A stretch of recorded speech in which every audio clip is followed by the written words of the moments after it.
ওম নমো ভগবতে বাসুদেবায়। জয় শ্রীকৃষ্ণ। রাধে রাধে। নমস্কার দর্শক বন্ধুরা, 2026 সালে শ্রী শ্রী কামদা একাদশী ব্রত কবে পালন করতে হবে, চৈত্র মাসে শুক্লপক্ষিয়া শ্রী কামদা একাদশীর পালনের সময়সূচি, ব্রত মাহাত্ম্য কথা, একাদশী দিনে কি খাবেন ও খাবেন না বিস্তারিত দেখবেন আজকের এই পর্বে।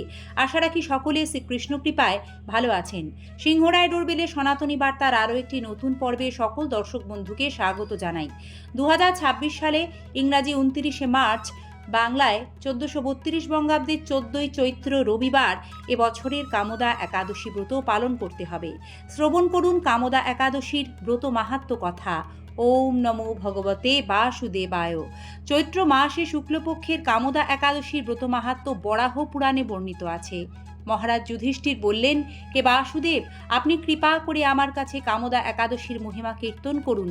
শ্রীকৃষ্ণ বললেন, হে মহারাজ, এই একাদশী ব্রত সম্পর্কে এক বিচিত্র কাহিনী বর্ণনা করছি, আপনি এক মনে তা শ্রবণ করুন। পূর্বে মহর্ষি বশিষ্ঠ মহারাজ দিলীপের কৌতূহল নিবারণের জন্য এ ব্রত কথা কীর্তন করেছিলেন। ঋষি বশিষ্ঠ বলেন, হে মহারাজ, কামদা একাদশী তিথি পাপ নাশক ও পুণ্যদায়িনী। পূর্বকালে মনোরম নাগপুরে স্বনির্মিত গৃহে বিষধর নাগেরা বাস করত। তাদের রাজা ছিলেন পুণ্ডরিক। গন্ধর্ব, কিন্নর ও অপ্সরাদের দ্বারা তিনি সেবিত হতেন। সেই পুরী মধ্যে অপ্সরা শ্রেষ্ঠ ললিতা ও ললিত নামে গন্ধর্ব স্বামী স্ত্রীরূপে ঐশ্বর্যপূর্ণ এক গৃহে পরম সুখে দিন যাপন করত। একদিন পুণ্ডরিকের রাজসভায় ললিত একা গান করছিল। এমন সময় ললিতার কথা তার মনে পড়ল। ফলে সঙ্গীতের স্বর, লয়, তাল, মানের বিপর্যয় ঘটল। কর্কটক নামে এক নাগ ললিতের মনোভাব বুঝতে পারল। ব্যাপারটি সে পুণ্ডরিক রাজার কাছে জানালো।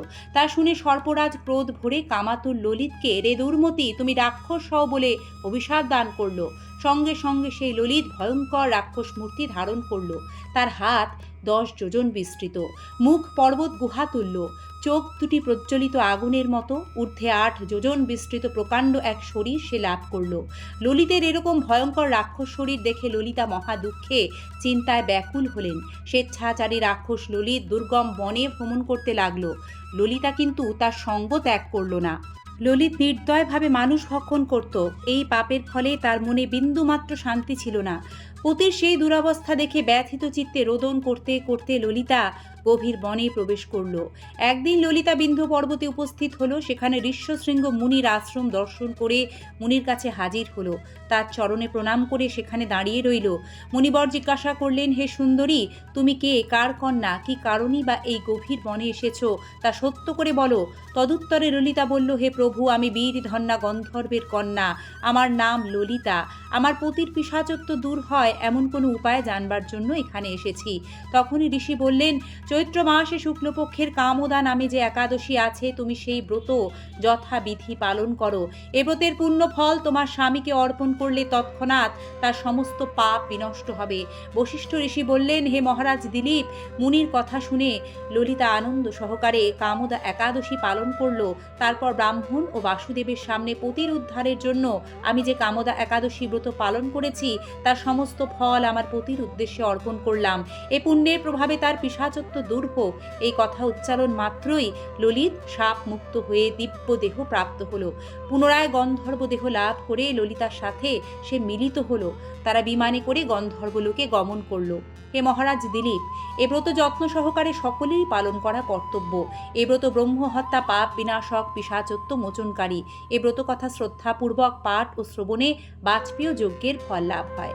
দর্শক বন্ধুরা, একাদশী পালনের সঠিক নিয়ম হলো, একাদশীর দিন সকালে উঠে স্নান সেরে একাদশীর সংকল্প মন্ত্র উচ্চারণ করে ভগবান শ্রীকৃষ্ণের সম্মুখে একাদশীর সংকল্প নিতে হয় এবং মঙ্গল আরতিতে অংশগ্রহণ করে ভগবান কৃষ্ণের কাছে প্রার্থনা জানাতে হয় এই একাদশী ব্রত যেন আমরা সঠিকভাবে পালন করতে পারি।